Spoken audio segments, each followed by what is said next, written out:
So you have these residential solutions that are going to be coming online, these commercial solutions coming online with internet connectivity into a private cloud. So picture 5 years from now, you're at home and you've got your team of robots that you have them doing different tasks for, and you have the GPU power that are able to support all of that technology, coupled with renewable energy that's powering your home or That is your so office cool. building. We really Yeah. are getting into the Jetsons age. Welcome back to Between Fires and Futures. I'm your host, Tonya Terrell, and today we're talking about data centers, the foundation that every AI strategy is built on. But oddly, nobody's really talking about. AI is moving faster than infrastructure can keep up, and that's the real bottleneck CIOs are facing. Power, capacity, sourcing, because, while the headlines celebrate AI models and outcomes, the truth is none of it happens without the space and the energy to run it.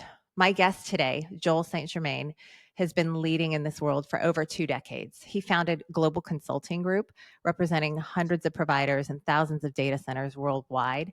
Then, seeing the need for more transparency and efficiency, he created datacenters.com, now the largest platform connecting enterprises, hyperscalers, and investors to over 6,500 facilities worldwide. Today, Joel's going to unpack the hidden bottlenecks shaping AI adoption, the million-dollar mistakes CIOs make when sourcing data centers, and how IT leaders can make faster, smarter decisions in the middle of this power crunch. Joel, I'm so glad you're here. And actually, before we dive in, I want to tease this really quickly. Joel and I have some exciting news.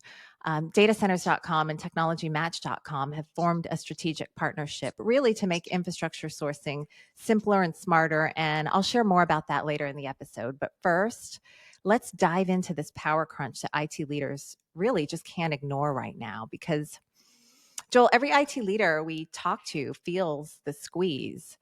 Projects are being delayed, timelines blown up, and supply is not matching the demand, nowhere near. From your vantage point, what's the real story behind the capacity and power crunch? And why should CIOs be planning for, what should CIOs be planning for in the next 12 to 24 months? Well, thank you, Tanya, and excited to be part of this discussion around the data center sector. It's a crazy world we're living in right now as it Yeah. relates to the demand for cloud, for with these convergent technologies that are really creating this capacity crunch. From the hyperscalers, continuing to build out the cloud in the world that we're living in today. It's like everything has moved into the cloud. You hear software as a service and just technology as a service overall, every facets of our life, both on the personal side, the business side. And as a result, demand is just exponential and continues to grow, and has been really for the last, call it 7 years, year over year. It's one of the fastest growing sectors in technology throughout the world. And so you're seeing these really two converging forces right now that are really creating even more of a capacity crunch than ever before. On one side, we have all the hyperscalers that are continuing to build out of the cloud. They're building data, the cloud in essence is a data center with a rack of servers and an internet connection. And so they're needing to build more data centers. And these hyperscale AI next generation data centers are really uh, continue to just expand and scale and size and scope. And the big driver here for capacity is power. And the energy and what it takes to power these data centers. So it's created this, convergence with AI and all of the workloads that are growing day after day after day as we see more and more adoption from consumers, from businesses globally. And then you have contrast that with the power and energy that it takes to power all of this infrastructure. And so demand has completely outstripped supply. They cannot build data centers fast enough to meet the demand today. And so for the CIOs that are planning, as it relates to their business needs today and long term, it's really changing the dynamic as from a planning perspective, and a cost and budget perspective. They need to start planning further ahead, 12 to 24 months at a minimum. We're seeing pre-sale around the data center space and capacity continues to get gobbled up. And so we're seeing enterprise companies, global companies, getting squeezed out of markets where they're needing capacity, where they have infrastructure today. And it's really created a number of challenges for them as they grow their business and scale, and look at implementing AI and workloads that they're leveraging within their businesses today. So I think really to summarize, as far as what we're telling leaders is secure your power commitments early, diversify across multiple regions. We're seeing tier one cities that are sold out, pushing into tier two, tier three markets. So having that diversification, especially for the future, is important. And just don't assume traditional procurement cycles will work in this environment and what Mhm. they've traditionally been accustomed to.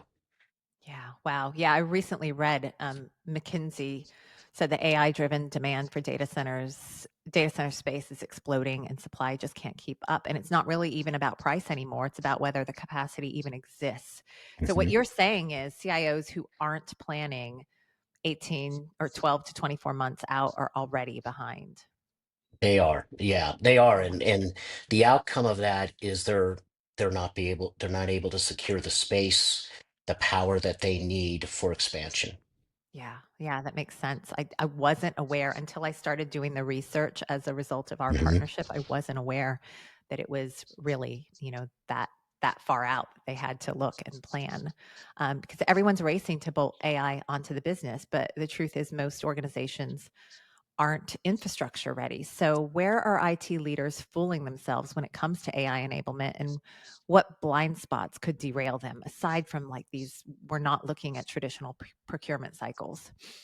Yeah, great question. So, there's a number of blind spots. One I think is centered around the advancement of the chipsets that are powering the servers today and what they require as it relates to liquid cooling, additional power, and how they're being engineered, and the fact that they also need to be very close together in clusters to uh, maintain maximum latency and speed and maximize the compute power that these servers can generate. And so you look at so many data centers, legacy data centers today, and they're just not engineered to support these next generation super powerful servers and chipsets that continue to come online.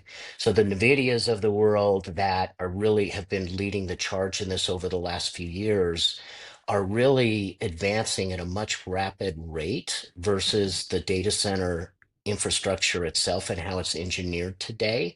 We're going from being able to support 5 kW per rack now on upwards to 200 kW per rack, and the data centers just are not engineered to support that. So the blind spot as they look to deploy these new powerful servers is the infrastructure they have in place today won't support it.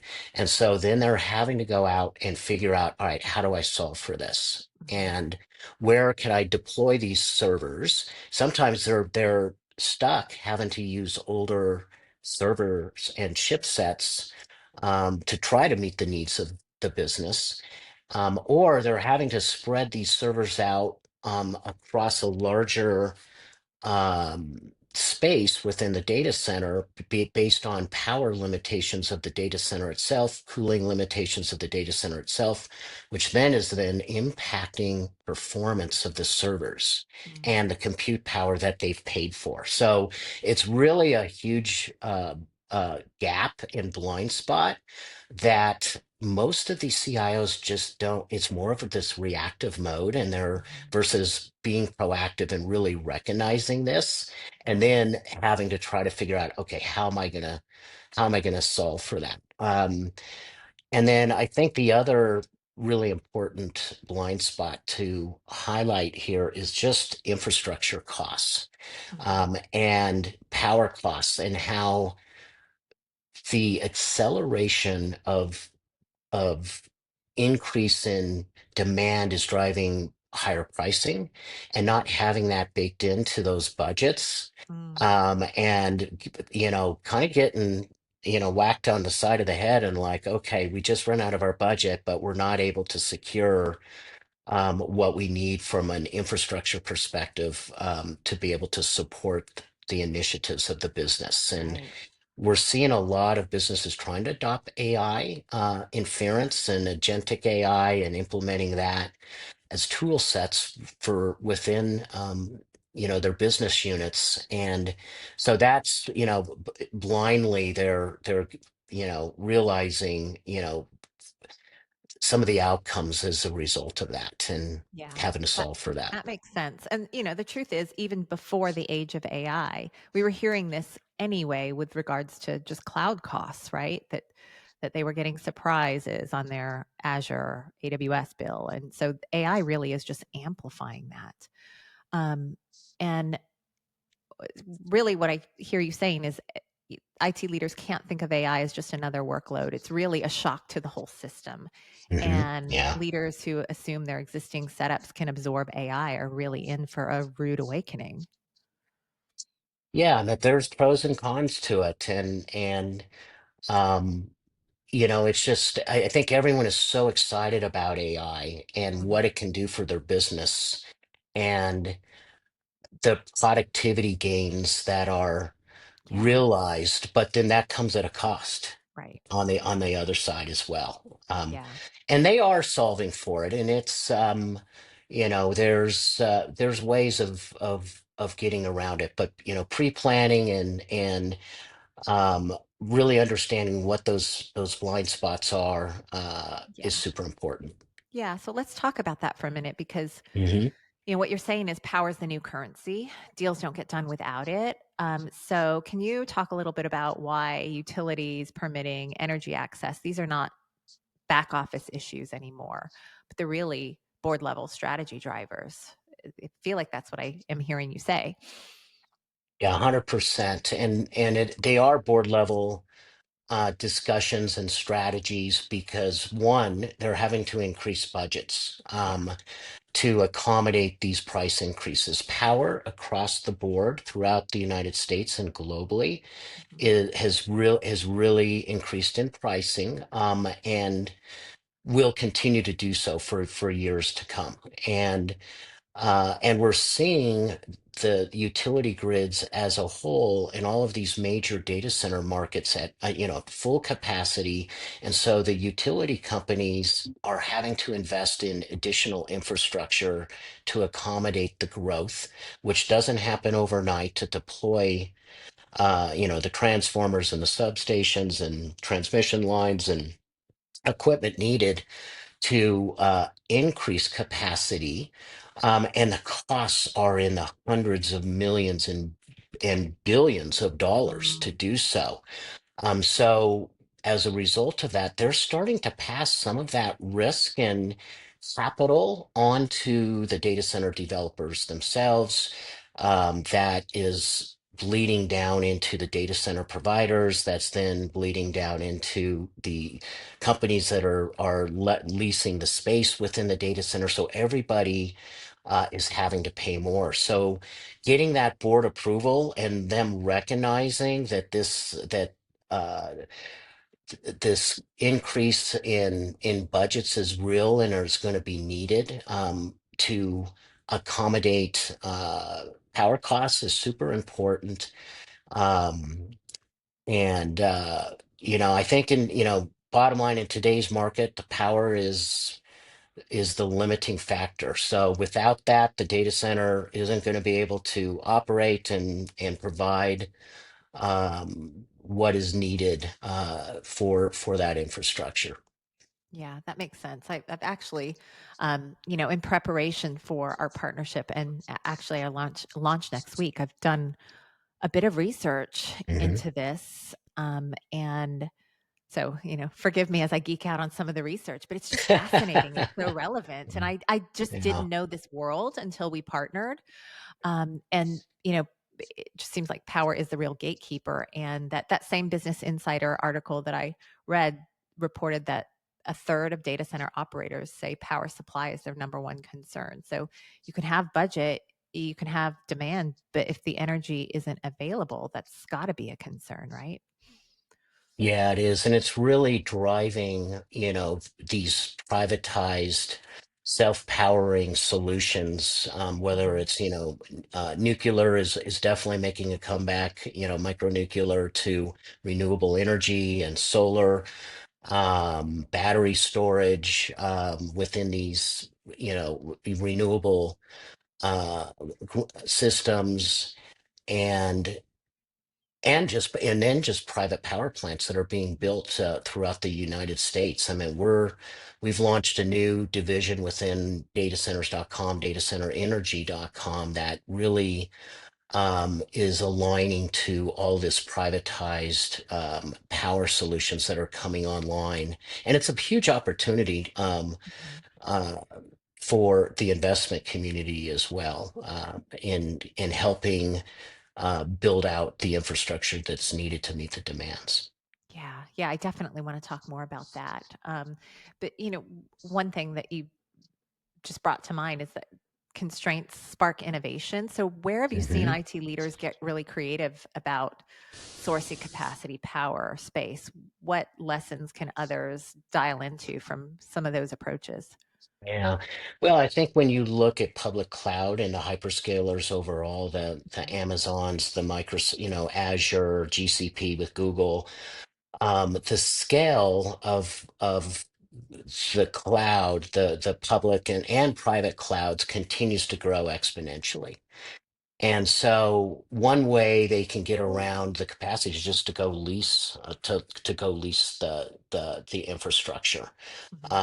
And so that, you see tremendous growth still with AWS and Azure and GCP and others. And that trend will continue. And then on the flip side, we're also seeing this adoption around hybrid cloud, Mhm. where they're coming back and they are leasing infrastructure.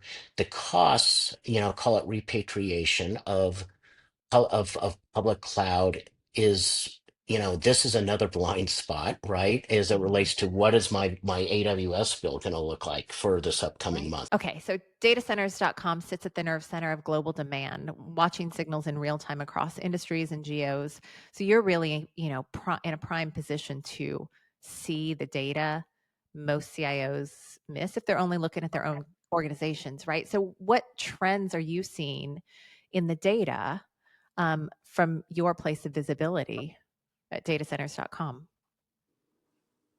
As far as the real-time demand signals, Yes. Yeah. yes, yeah, Yeah, CIOs can only see their own demand curve, but when you zoom out like you can, like datacenters.com can, you could see the big waves before they hit. So I felt like that's definitely worth diving into. What's the yeah, different, it's a great question. And as we look at these tier one markets, the Silicon Valleys, the Ashburn, Virginia, Chicago, New York, Washington, these top tier one markets, they're all sold out for the most Mhm. part. I mean, there's just no capacity Wow. available, and it's really created some challenges as a result of that. And so real time, we're saying, all right, let's go to tier two, let's go to tier three markets. Denver, for example, where we reside, is not never been a big hotbed for data centers, but Mhm.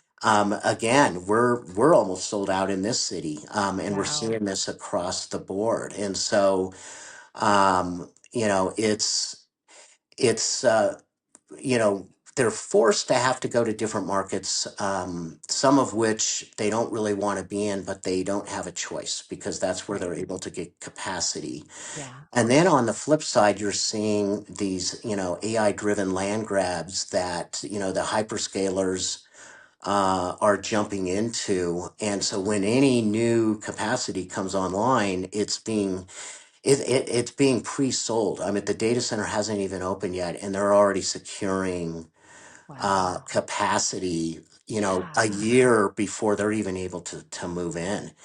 And so that's again another blind spot for the CIOs outside of the hyperscalers that are like, they can't even get into the game on some of these pre-sale markets in some of these major cities. So again, having to look whether Yeah. it, secondary markets or being forced to have to increase the budget and go Mhm. just, lease more infrastructure from the hyperscalers themselves. Yeah. Until we connected, was not like really tuned into this world or how far out IT leaders have to plan. And what's also fascinating to me is like the real estate piece of it. So you started to talk about this, but tell me a little bit. Let's talk a little bit more about like how is the surge in AI, cloud, and hyperscale demand reshaping the way investors, developers, and even enterprises look at data center real estate right now? Yeah, no, great question. And this is a whole nother business dilemma and opportunity that we have jumped into, and that's the data Mhm. center real estate category. And when you look at commercial real estate as a whole, really it's a frenzy right now of land and converting that into powered land and working with data center development. So we're Mhm. seeing billions of dollars that are being invested into the data center real estate sector globally. And within our platform, we have sovereign funds in the Middle East. We have family offices, private equity funds, whether, the Brookfields of the world, the Blackstones of the world, investment funds, all clamoring to jump into this game and invest in land. And then on the flip side, you have landowners that recognize the opportunity to sell their land. As far as the investment community and them securing land, and then there's some check marks that they're wanting to put into place on top of that. One is going to be power, so getting a PPA, power purchase agreement, tied to a load schedule is super important. If you don't have adequate power to uh, or energy to power that data center, it's not going to work. And then fiber, to enable internet connectivity into the data center. Typically, you want to have at least dual 2 to 3 routes, diverse routes Mhm. coming into the parcel of land to feed into the data center. And then third, adequate water supply to be able to provide enough water for liquid cooling and overall engineering of the data center is super important. If you can check all of those boxes, $1,000 acre of land now all of a sudden could be worth 200,000 to Wow. $1 million per acre. Oh So my gosh. I the was not aware that that it was that much. yeah, so this is so you as a result with the amount, the return on investment, you're seeing billions of dollars flooding in Yeah. to this business model overall. And so with datacenters.com, we have inquiries daily coming in from landowners looking to sell their land or development of powered land where they've already secured all of that and they're looking to sell or partner with a data center provider, developer, in the build out of that land. And so it's a tremendous opportunity on both sides, from the investment side, from the land ownership side. And so datacenters.com, we've launched datacenterrealestate.com to provide a global marketplace on the buy and sell side of these data center from an investment perspective to land, to powered land, to brownfield opportunities where you're taking existing office buildings and warehouses that they're looking to potentially convert into data centers. And then greenfield opportunities where it's just a purpose built for, say, a next generation um, AI enabled data center. And then on top of all of that, in another area within the real estate sector we're really excited about is the edge data center. And these are going to be these smaller scale data centers to support AI inference in highly populated areas that where latency is going to be an issue. And we're really in the early stages of where this is all going. So it's a tremendous opportunity, over the next Yeah. 5 to 7 years as it relates to overall development of of the hyperscale data center campuses on down to the edge data centers. Yeah. Yeah. That sounds like really exciting. And, I read that the data center market could more than double over the next 5 years with trillions of investment flowing into AI Hmm. ready infrastructure. And so for CIOs, that means the market isn't just shifting under their feet, but it's like what you discussed, it's being revalued in real time. And the way that capital flows into data centers is going to shape where and how they can source capacity in the future. And when you're talking about investors pouring, billions into new data center projects, that doesn't just shift the market on paper. It really determines which regions get built out, who gets access, what the pricing looks like down the road. So CIOs really can't ignore this either because today's capital flows are really tomorrow's sourcing constraints and opportunities. So if I'm a CIO planning my next, let's say, 3-year roadmap, how should I be reading these investment signals? What should I be watching for in the market that could impact my access to power, space, or even on the pricing? Yeah, I think, part of the theme is to start planning now for the future, Mhm. and looking, 12 to 30 to even, 3 years, 5 years out, and Mhm. really putting up not only a short term but a long term plan, uh, business plan in place that has adequate funding and budgets to be able to support the needs of the business. Mhm. And um, I think number one, you need to define the requirements and what is going to be needed. And you probably want to increase that just to have some wiggle room Mhm. as when you start planning out that far ahead, Yeah. you've got to be careful that you're not short-sighting yourself, and the business.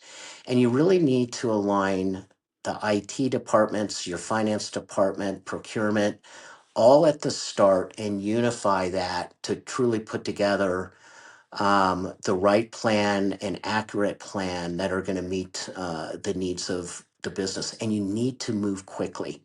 Mhm. You need to, I think these, days of, hey, we're going to put together an RFP and we're going to push this out and we're going to go through this rigorous process of vetting out, the data center providers, and we're going to leverage, and squeeze them to try to get the best possible deal. Those days are over. It's Mhm. such a seller's market now, more so than I've ever seen in my 26-year history, Mhm. in the data center sector. And as a result of that, they really are dictating terms as it relates to from agreements. We've had situations, Tanya, where there's space available and there's like 5 different companies that are vying for that space, and the data center provider is able to pick and choose who they want to work with, who has the financial wherewithal, who's willing to pay more, who's willing to put a deposit down, and maybe even have to prepay. Um, and so as a result of that, and this is again, I think, tied to another blind spot for CIOs, they're getting squeezed out of these deals because the data center providers go in a different direction, and they don't realize the magnitude of it, that it's such a seller's market right now. Mhm. That they're learning some hard lessons, and so we're part of our duties to them and working with them is to educate them on current state and what the market looks like, the fact that they do need to move very quickly, and when space but when they have the opportunity to sign in today's market, 80% right and moving now beats 100% right and missing the window. Yeah. Yeah, that makes complete sense. Yeah. So let's talk about sustainability for a moment Hmm. because, it's really not optional anymore. And when we're talking about power at the scale that we are talking about for AI workloads,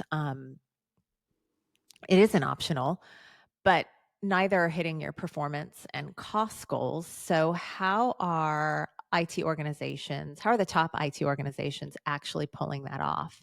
And where do you see people tripping up when they just try to tick the ESG box?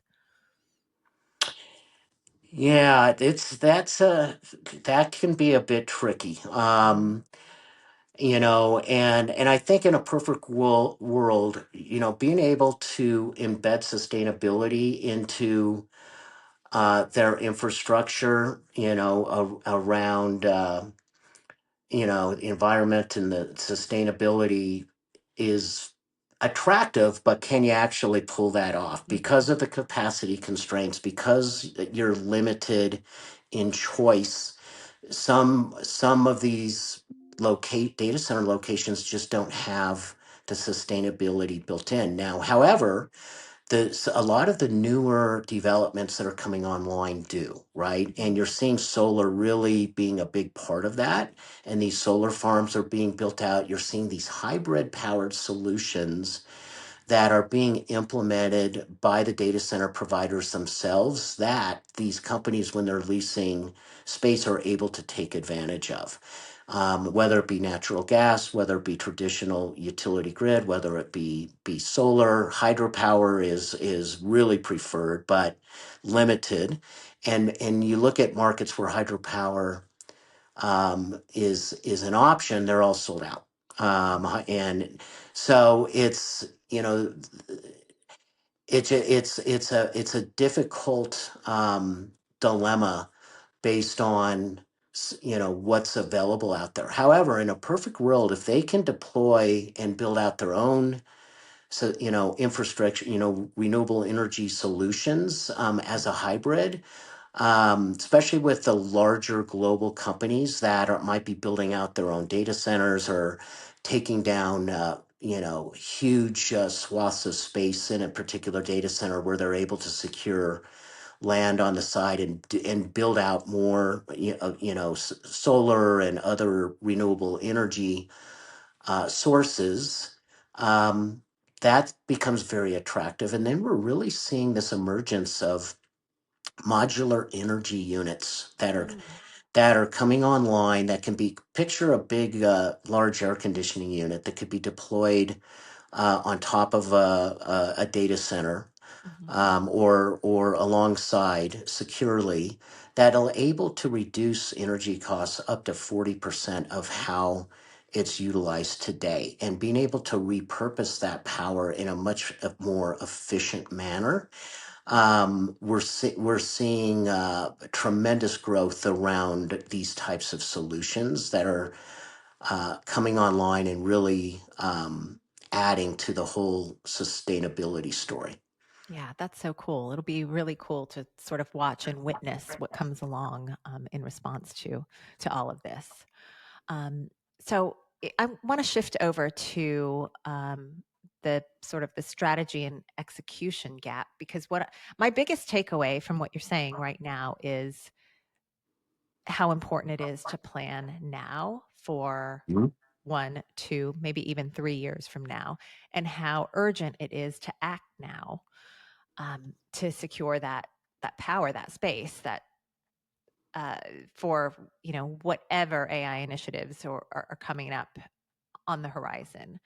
And I think most CIOs know their strategy, but execution stalls in endless RFPs, siloed teams, even outdated sourcing processes. And what I'm really hearing you say is they can't afford that. They have to move faster.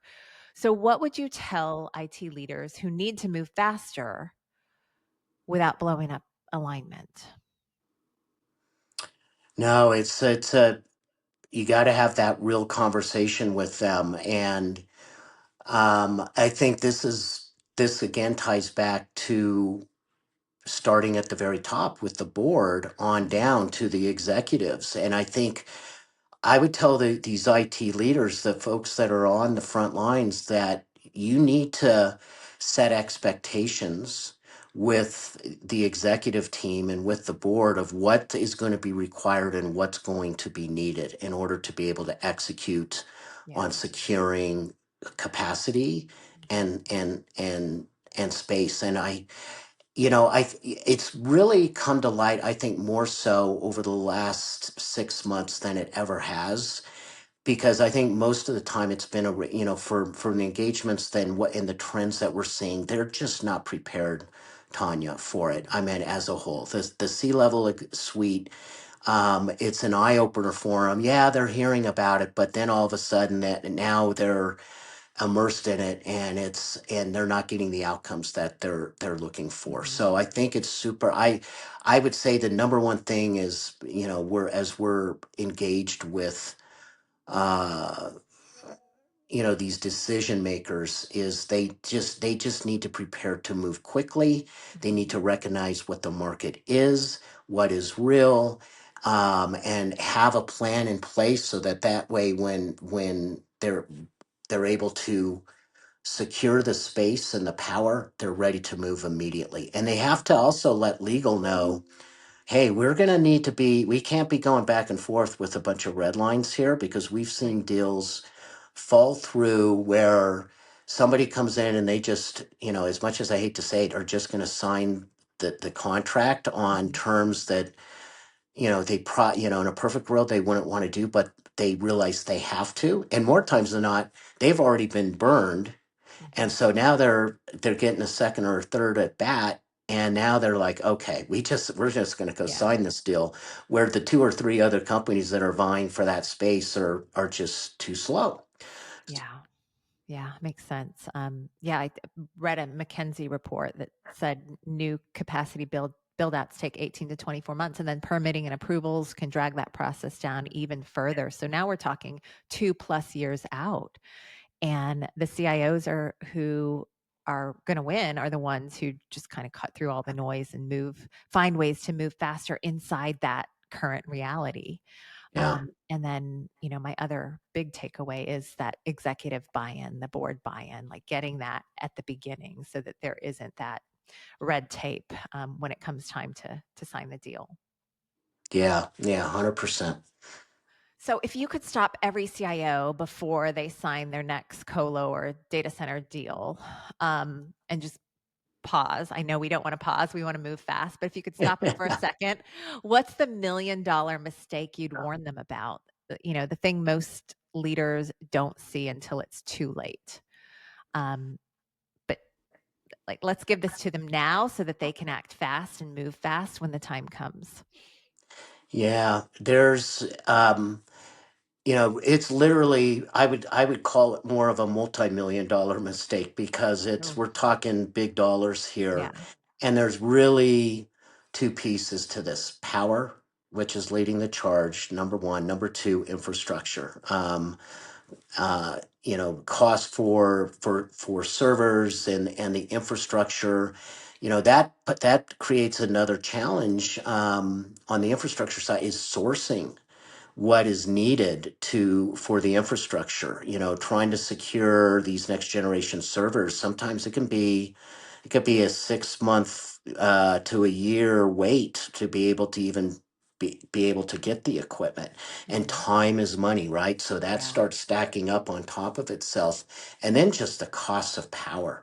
You look at um, overall power costs and the increase throughout, the United States and other areas of the world, and you're seeing in certain markets, power costs have doubled, and so they've been accustomed to these power costs prior to, and they just don't um, budget for the amount of costs associated with power. So I think really the $1 million mistake, the multi-million dollar mistake, power and infrastructure. Mm-hmm.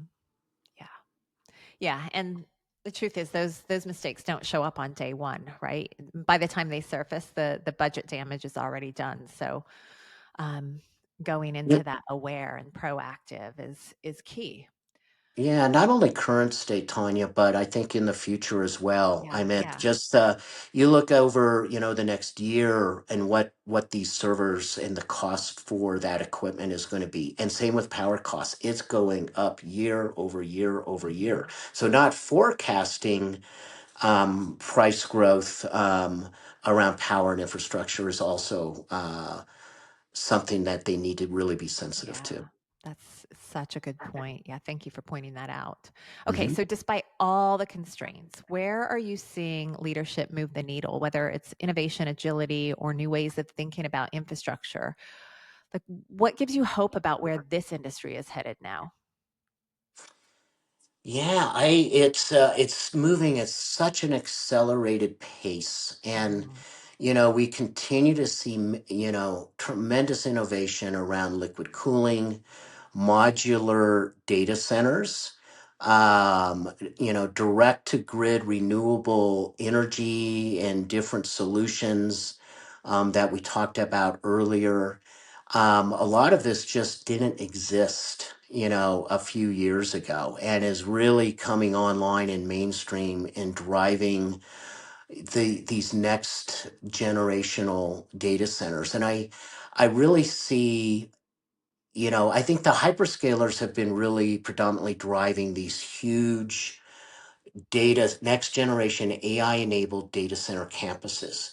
But Mhm. I think that in the future, what we're going to see is this big drive around edge data centers, these much smaller scale of data center that is going to be just coming online all over populated areas, Yeah. throughout the world.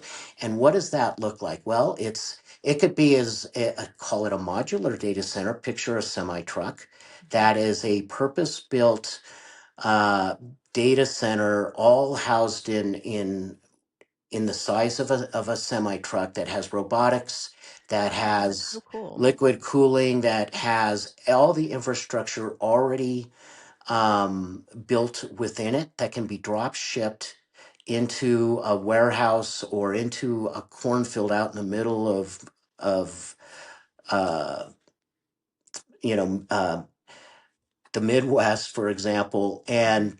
and basically you plug in power and internet and you're off to the races. And you don't even need to man the data center. It can be controlled remotely, and it can be deployed much at a quicker scale. So we're already seeing this adoption. We're already seeing it. Mhm. Companies like Crusoe out there, and others that have these, AI supportive modular data centers that can be deployed in a number of brownfield opportunities. Where you're seeing warehouses that have where there's a source of power where modular data centers can be deployed very quickly, plugged in, and you're off to the races. And then these smaller scale data centers that might be, you call it 1 megawatt on up to 10 megawatts, Mhm. that could be in much smaller scale size, and they're easier to build. Their brownfield opportunities become much more viable in supporting the edge data centers. I think this is where we're going to see a lot of future growth over the next from now on, and beyond. And then we're really seeing some cool stuff that are coming out. There's a few different companies out there that we've been speaking with that are deploying these modular energy units that could be solar powered or wind powered, that have the GPUs that are integrated in the modular energy units themselves. So we picture a server, picture an energy coming together, unified into one piece of hardware deployed on a building that or next to a building that can be plugged into solar, it can be plugged into wind, into the That's so cool. electrical grid that also has a wind turbine generating renewable energy within the units itself. Mhm. And these can also be deployed in a residential home. So you have these residential solutions that are going to be coming online, these commercial solutions coming online with internet connectivity into a private cloud. So picture 5 years from now, you're at home and you've got your team of robots that you have them doing different tasks for, and you have the GPU power that are able to support all of that technology, coupled with renewable energy that's powering your home or That is your so office building. cool. We really Yeah, are getting into the Jetsons age. yeah, and it's Thank God, real. no more It- laundry. so it's exciting times where It this is all is. heading. Yeah. Yeah, really exciting. And, despite all the fires we talked about, the scarcity, the power constraints, all of that stuff, this is still one of the most, it's got to be the most innovative moment in that the industry really has ever seen. And yeah, I feel like, everyone's racing to reimagine data center power. And, what this really tells me is it's not just about surviving the crunch right now, but really about rewriting what the future of infrastructure can look like. And it's really exciting to be at the center of this with you now, Joel. Yeah, I'm really excited about the partnership that we're getting ready to announce and execute on, and your business overall, and the success that you've had over the past decade, and us. I think it's a recipe for success as we come together. Yeah, I'm really excited about that. Yes, so we teased it at the beginning of the episode, but technologymatch.com and datacenters.com have officially entered into a strategic partnership. And what that means for IT leaders is really simple. It's faster, smarter, more transparent infrastructure sourcing. And by combining datacenter.com's unmatched global data center coverage with Technology Match's buyer first matchmaking model, we're just making it easier to cut through the noise and get straight to the right fit, whether it's colo, cloud, or AI ready infrastructure. So I'm really excited about this partnership and what we're building together. Yeah, yeah, we are as well, Tanya. The future is bright, and I couldn't agree more. I mean, these are probably some of the most exciting times in my business career as it relates to technology overall, AI, and what that means for society overall. And so I think I look at my business career. I have not been more excited than I am Yeah, me right now. too. Me Yeah. too. Me too. With all the things that we're working on internally with AI too, and like we talked, we're sort of on the same trajectory. It's just so exciting. Joel, thank you for joining me today, and really for pulling back the curtain on what IT leaders are up against right now, because it's urgent. And if there's one thing this conversation really makes clear, it's that AI is moving faster than infrastructure can keep pace. Power capacity sourcing aren't just technical hurdles, they're really strategic discussions that can make or break an AI roadmap. So it's really urgent and important that leaders are having those discussions with their boards right now and with executive leadership. And that's exactly why I'm excited about this partnership, because together we're helping IT leaders cut through this noise and move faster and smarter and with more confidence in the infrastructure choices that really matter most in this AI age. So, for those listening, if you're looking for your next data center, co-location, or infrastructure as a service solution, head to datacenters.com. And you can also find Joel's offerings on technologymatch.com by typing in any of those keywords that I just said. And for those who want to reach out directly, Joel, what's the best place to do that for you?